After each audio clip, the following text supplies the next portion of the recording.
Children need to feel a sense of ownership and responsibility for the classroom environment.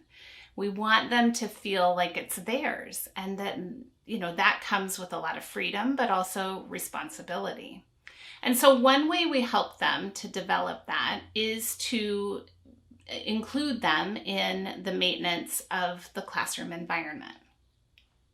Now, generally to do that, we need to sort of offer some structure. We need to give them some guidance in this. And so generally, this responsibility will develop in three stages.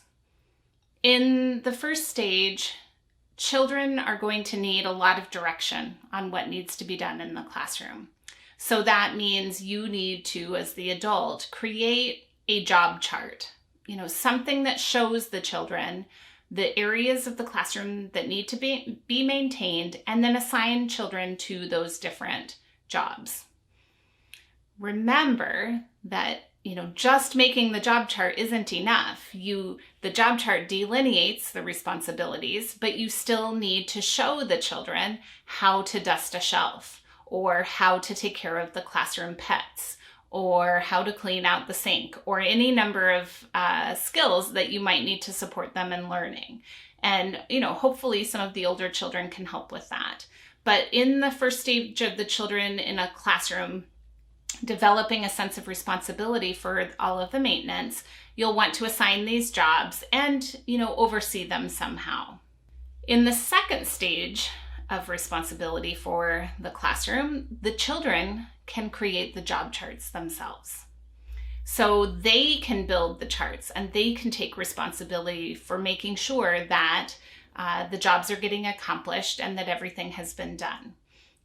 And so this is when the adult can step back, just still, keep an eye on things, but the ultimate responsibility for the most part is the children's in managing the various jobs in the classroom.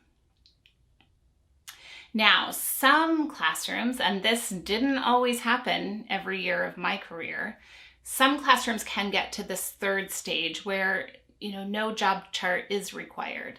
The children have really internalized what needs to be done in the classroom, and they can manage that without specific assigned jobs in a given week. They know that the classroom needs to be clean, and they know what to do that. So not all classes can get there every year, but that is something that can happen where there is just a sense of responsibility. Things to keep in mind with the job charts is that we don't want children, I hate it when children say, "Oh, that's not my job."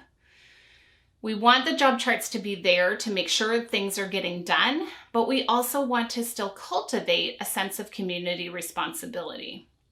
So I did this by just, periodically asking for some community service. Does anyone have some time to do some community service? Great. I really noticed that the sink needs to be wiped down. Would you be willing to do that? Whether or not it was one child's job.